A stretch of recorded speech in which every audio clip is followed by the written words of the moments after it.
ಪ್ರೀತಿ ಮಾಡೋದಕ್ಕೆ ವಯಸ್ಸು ಅಂದ ಚಂದದ ಅಗತ್ಯ ಇಲ್ಲ. ಪ್ರಾಣ ಕೊಡುವ ಮನಸ್ಸು ಇದ್ರೆ ಸಾಕು. ಮನಸ್ಸಿಗೆ ಇಷ್ಟ ಆದವರು ಮನಸಾರೆ ನಮ್ಮ ಜೊತೆ ಮಾತಾಡ್ತಾ ಇದ್ರೆ ಆ ಸಂತೋಷದ ಮುಂದೆ ಸ್ವರ್ಗವೂ ಕೂಡ ಸಣ್ಣದಾಗಿ ಬಿಡುತ್ತೆ. ಯಾವುದೇ ಸಂಬಂಧವನ್ನ ತುಂಬಾ ಶ್ರಮಪಟ್ಟು ಉಳಿಸಿಕೊಳ್ಳಲೇಬೇಕೆಂದು ಹೋರಾಡುವ ಅಗತ್ಯ ಇಲ್ಲ. ನಾವೇ ಬೇಕೆನ್ನುವರು ನಮ್ಮ ಕೊನೆ ಉಸಿರಿರೋರ್ಗೂ ನಮ್ಮ ಜೊತೆನೆ ಇರ್ತಾರೆ. ಕ್ಷಮೆ ಅನ್ನೋದು ಪುಟ್ಟದಾದ ಎರಡು ಪದ ಆದ್ರೂ ಅದಕ್ಕೆ ಎರಡು ಮನಸ್ಸುಗಳನ್ನ ಒಂದು ಮಾಡುವಷ್ಟು ಅದ್ಭುತ ಶಕ್ತಿ ಇರುತ್ತೆ. ಆದ್ದರಿಂದ ಪ್ರೀತಿಯಲ್ಲಿ ಎಷ್ಟೇ ತಪ್ಪುಗಳಾಗ್ಲಿ ಅದನ್ನ ಕ್ಷಮಿಸಲು ಕಲಿಯಿರಿ. ಹುಡುಗಿಯರನ್ನ ಈ ಎರಡು ರೀತಿಯ ಹುಡುಗರು ಯಾವತ್ತೂ ಕೈ ಬಿಡುವುದಿಲ್ಲ. ಮೊದಲನೇದಾಗಿ, ನಿಮ್ಮ ಸಮಸ್ಯೆಗೆ ಬೇಗನೆ ಓಡಿ ಬಂದು ನಿಮ್ಮನ್ನ ಸಂಕಷ್ಟಗಳಿಂದ ಪಾರು ಮಾಡುವವರು. ಯಾವುದೇ ಹುಡುಗಿ ಇರಲಿ, ನಿಮಗಿದು ಕಿವಿ ಮಾತು. ನಿಮ್ಮನ್ನ ಪ್ರೀತಿಸುವ ಹುಡುಗ ನಿಮ್ಮನ್ನ ನಿಜವಾಗ್ಲೂ ಪ್ರೀತಿಸ್ತಾ ಇದ್ರೆ ನಿಮ್ಮ ಯಾವುದೇ ಸಮಸ್ಯೆಗೆ ತಕ್ಷಣವೇ ಪ್ರತಿಕ್ರಿಯಿಸಿ ಅದರಲ್ಲಿ ಭಾಗಿಯಾಗ್ತಾನೆ. ಯಾಕಂದ್ರೆ ಅವನು ನಿಮ್ಮನ್ನ ಪ್ರಾಣಕ್ಕಿಂತ ಹೆಚ್ಚಾಗಿ ಪ್ರೀತಿಸ್ತಾ ಇರ್ತಾನೆ.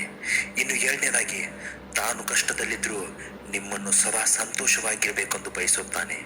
ತನಗೆಷ್ಟೇ ಕಷ್ಟ ಬರಲಿ, ಆದ್ರೆ ಅದ್ಯಾವುದನ್ನು ತನ್ನ ಪ್ರೇಯಸಿಗೆ ತಿಳಿಸದೆ ಅವಳನ್ನ ಸದಾ ನಗಿಸುತ್ತಲೇ ಸಂತೋಷವಾಗಿ ಇರ್ತಾನೆ. ಅವಳ ನಗುವಿನಲ್ಲಿ, ಅವಳ ಸಂತೋಷದಲ್ಲಿ ಅವನ ಸಂತೋಷವನ್ನ ನೋಡ್ತಾನೆ. ಈ ಎರಡು ರೀತಿಯ ಗುಣವುಳ್ಳ ಹುಡುಗರು ಯಾವುದೇ ಹುಡುಗಿಗೆ ಕೈ ಬಿಡೋದಕ್ಕೆ ಸಾಧ್ಯನೇ ಇಲ್ಲ. ನಮ್ಮವರು ಎನ್ನುವರು ನಮ್ಮನ್ನ ಯಾವುದೇ ಸಂದರ್ಭದಲ್ಲೂ ಕೈ ಬಿಟ್ಟು ಹೋಗೋದಿಲ್ಲ.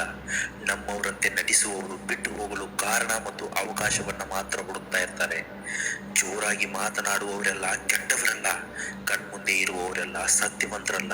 ಸಮಯ ಮತ್ತು ತಾಳ್ಮೆಯಿಂದ ನೋಡಿ ಎಲ್ಲವೂ ಅರ್ಥ ಆಗತ್ತೆ. ಪ್ರೀತಿ ಹೊಸದಾದ ಪ್ರಪಂಚವನ್ನೇ ತೋರಿಸುತ್ತೆ. ಸಾಮಾನ್ಯವಾಗಿ ಬದುಕುವುದೇ ಬೇರೆ, ಪ್ರೀತಿಯೊಂದಿಗೆ ಬದುಕುವುದೇ ಬೇರೆ. ತಂದೆ ತಾಯಿ, ಅಕ್ಕ ತಂಗಿ, ಅಣ್ಣ ತಮ್ಮ, ಗಂಡ ಹೆಂಡತಿ, ಇನ್ನೂ ಅನೇಕ ಸಂಬಂಧಗಳಲ್ಲಿ ಪ್ರೀತಿಯನ್ನ ಕಾಣಬಹುದು. ನಿಷ್ಕಲ್ಮಶ ಪ್ರೀತಿಗೆ ಬೆಲೆ ಕೊಟ್ಟುವುದಕ್ಕೆ ಸಾಧ್ಯನೇ ಇಲ್ಲ. ಪ್ರೀತಿಗೆ ಬೆಲೆ ಕೊಡಿ. ನಿಮ್ಮ ಜೀವನದಲ್ಲಿ ಎಂದೂ ಕಾಣದ ಖುಷಿ, ಸಂತೋಷ, ಸಂತೃಪ್ತಿ, ನೆಮ್ಮದಿಯನ್ನ ಈ ಪ್ರೀತಿ ನಿಮಗೆ ಕೊಡುತ್ತೆ. ಪತ್ನಿಯ ಉತ್ತಮ ಗೆಳೆಯ ಪತಿಯಾಗಿರಬೇಕು, ಪತಿಯ ಅತ್ಯುತ್ತಮ ಗೆಳತಿ ಪತ್ನಿಯಾಗಿರಬೇಕು.